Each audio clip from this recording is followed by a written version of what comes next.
Okay, now the French President Emmanuel Macron has claimed that RT actively spread disinformation during the build-up to his country's election.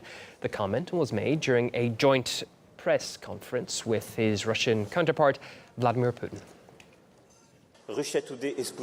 Russia Today and Sputnik have been influential outlets that have, several times, spoken mistruths about me and my campaign. That's why they were not invited to my headquarters. All media, including Russian, had access to my campaign. Russia Today and Sputnik have not behaved as media outlets and journalists, but as organs of influence and false propaganda. Yeah, that was what was said some hours ago at the Palace of Versailles. Well, let's get more reaction now on it from our correspondent Murat Gazdeev. Hi, Murat. So, yeah, what can you tell us about what Macron said and what indeed prompted it? Well, I think at this point we can safely call it a recurring Macron trope.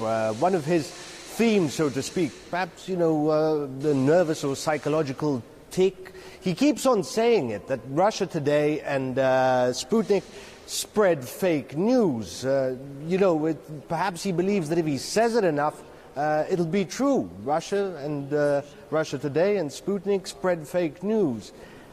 I really don't feel it, but it'd be so much simpler for him if he actually came out and said what fake news was spread and when it was spread.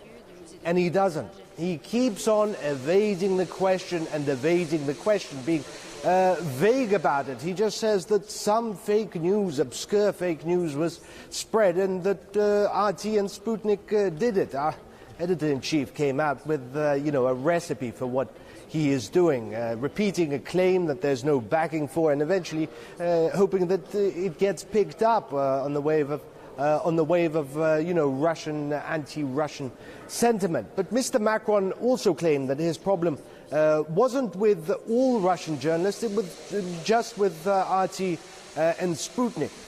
Yet, consistently throughout the campaign, Russian journalists were denied access to his electoral headquarters. And this is all Russian journalists, not from RT and Sputnik alone. He said that he had no problem with them.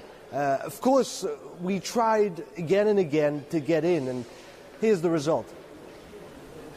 C'est une chaîne qui s'appelle RT, c'est une chaîne internationale, c'est Russia Today. Jusqu'au là, on peut pas vous faire rentrer. I need to see for which media you are working. For RT International. RT or RT? RT. So I'm sorry, but you are not on our list. You're denying me. You looked at the channel name there, didn't you? And you denied me based on that. Why? No. No, you did. You were allowing me in there. Since Vladimir Putin's spokesperson has come out and commented on the issue, he said that he basically dismissed the President Macron's claims, saying that he simply disagrees with them. Aside from that, though, they spoke about many other things. It started off with a normal, mature handshake, none of this trying to crush your opponent's hand, that, you know, this whole phase that's been spreading with Donald Trump. A normal handshake. They went inside and they spoke at length. They spoke for much longer than they should have, according to the plan. They talked about the most pressing issues, about Syria, about Ukraine, about terrorism. To be honest with you, it seemed to go well. Both men got a measure for each other, and Macron even said that, you know, it's time to intensify relations with Russia. Where this will all take us, though, remains to be seen.